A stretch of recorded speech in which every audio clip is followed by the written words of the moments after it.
മുത്തശ്ശി മുത്തശ്ശി 4 നെയ്യപ്പം ചുട്ടു. മുത്തശ്ശനും സഹായിക്കണമെന്നും തോന്നി. രണ്ടുപേരും കൂടി അങ്ങനെ 9 നെയ്യപ്പം ചുട്ടു. എന്നിട്ട് അവർ രണ്ടുപേരും കൂടി 4 എണ്ണം കഴിച്ചു.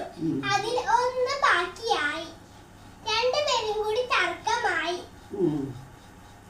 മുത്തശ്ശിക്ക് ഒരു സൂത്രം തോന്നി.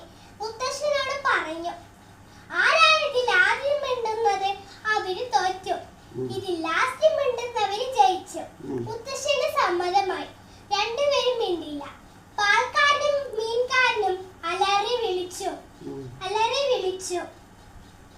അവര് മിണ്ടിയില്ല.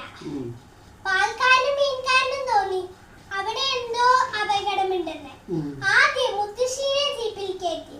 മുത്തശ്ശനെ കയറ്റുമ്പോ മുത്തശ്ശന്റെ കാല് ജീപ്പിൽ തട്ടി. മുത്തശ്ശൻ നിലവിളിച്ചു, അയ്യോ എന്റെ കാല്. മുത്തശ്ശി സന്തോഷിച്ചു. രണ്ടുപേരും കൂടി വീട്ടിലേക്ക് ഓടി. അപ്പോഴാണ് കമ്പിപ്പൂച്ച ഒന്ന് തിന്നത്. വീണ്ടും അവർ രണ്ടുപേരും കൂടി 9 നെയ്യപ്പം ചുട്ടു. പാൽക്കാരനും മീൻകാരനും അത് കൊടുത്തു.